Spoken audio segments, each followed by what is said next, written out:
hello, Richard Southern. Hey, Avery, where are you today? I am standing on Broadview Avenue. I am out and about. Look at this incredible view of the city that we have. It's one of my favorite spots. I know. And this is like, every time we drive by here, I tell the kids, look, this is your amazing city. I just love this part of the city. Take your selfies. And I get to see you twice. I get to see you twice in 1 week. This is crazy. You're the only one I think that's excited about that, but it's nice to see you, Avery. All right, listen, we've got a ton of news with the census, getting a real snapshot of Canadians' financial situation. Aren't you always curious about what other people are making? I know I am. Yes, I got to admit to you, Avery, when I'm at the ATM, I like to look at some of those discarded receipts. I do too. I love that. I do the same thing. What's everyone else got? But you know, there is the new income statistics out from the 2015 census, so we kind of get a glimpse of what Canadians are making. Take a look at this. The average income for individuals, just over $34,000. That is up almost 13% from 10 years ago. Average household income, just over $70,000 a year, up 9.2%. To put that in perspective, home prices, they're up 86% over that same time frame. Where are they making the most money? This is surprising. The highest income province or territory, it's actually the Northwest Territories. The average income above $117,000, and none of it above $97,000. That's tied to the resource industry. You know, if workers have to go up there, the companies pay them a premium. Lowest income provinces, New Brunswick at just over $59,000 a year, in Quebec as well. Some interesting statistics. Well, this is an unfortunate statistic. 1.2 million children, 17% of all the kids in Canada live in low-income households. 96% of Canada's married or common law couples both report some income. So that's a number that's up dramatically over the years, Avery. 32% of couples earn the same amount, but there is still that gender pay gap. Women earn the larger amount of money in just over 17% of the cases.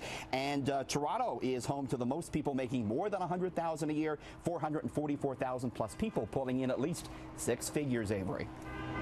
Wow. All right, Richard, here on Broadview, just a little bit further south from where I'm standing, there are two marijuana shops. So every neighborhood in the city knows what that's like to have all these marijuana shops popping up. But now we're getting a sense of what the official legal marijuana shops could look like. Right, because last week the province said they're going to shut those dispensaries down and open up their own, sort of like LCBO stores to sell marijuana. And yeah, Vice News uncovering some exclusive information on this. So we know the products, they're not going to be allowed to be visible for youth. That means there's nothing going to be in the windows. Weed will stay behind the counter. So it's going to be kind of like a beer store experience where you go in, go up to the counter and order. There will be strict ID requirements even for online orders. What we don't know is how many strains or varieties will be sold. We don't know if they'll sell accessories like pipes. And of course, we don't know the price just yet. The province said in the coming months they will reveal just how much they'll sell the pot for, Avery. All right, a lot of people watching what's been happening with Irma, people who, obviously all the people in Florida and the Caribbean as well have been affected by that. But people who are planning vacations there, a lot of people have already sort of planned their winter vacations. What happens if hotels have been destroyed? Yep. A lot of people already put their money down, right, for places like Florida or Cuba or St. Martin, where we've seen a lot of damage. So what you need to know is that each airline has their own policy. All of the Canadian airlines, though, say they're going to try and accommodate customers. WestJet has canceled all its flights to places like Cayo Coco and St. Martin through the end of October. They will refund you, but you'll get your refund in WestJet dollars. You won't get a cash refund. Air Canada says it's still assessing. Yeah, Air Canada is still assessing the information.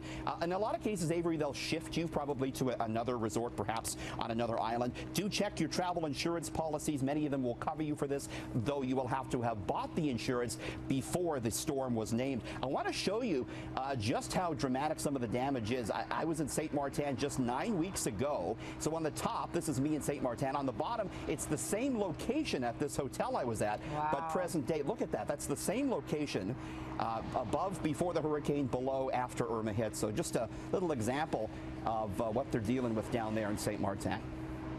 Really, really sad images to come from all kinds of places that we love and that we vacation in. Yep. Okay, the iPhone. My gosh, Apple has had an awful lot of free publicity on this, but you have got even more hidden little things that the new iPhone can do, which, by the way, I learned it's not the iPhone X.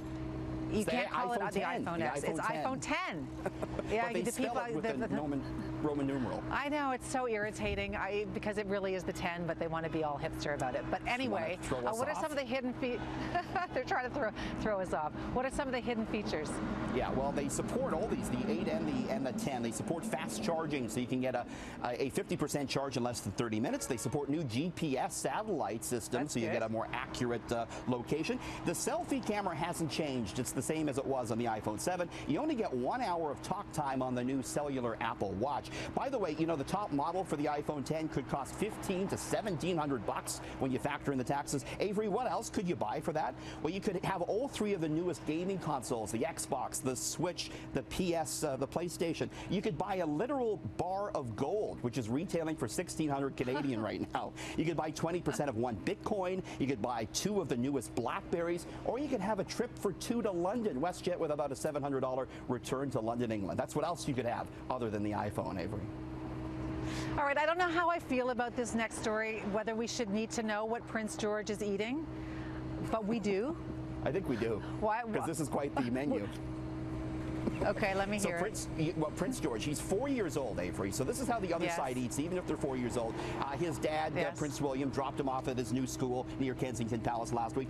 It's been revealed that this fancy London school serves a lunch that would make most adults drool with envy. He's chowing down on freshly prepared, authentic lamb ragu with garlic and fresh herbs, barbecue pork with couscous and quinoa, free-range chicken with minced chili con carne and 3-bean ratatouille. For dessert, it's fresh-baked Portuguese tarts and warm oatmeal raisin cookies. The school costs 10,000 Canadian per term, and you know, they can afford it just fine, Avery, but the average Canadian family spends 22% of their income on childcare, so it's a different story for us, but Mr. Prince George, is eating quite well. Thank you very much.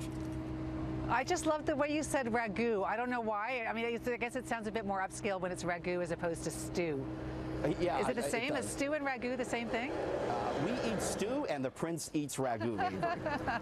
I think we figured it out right there. Richard, always a pleasure. Thanks.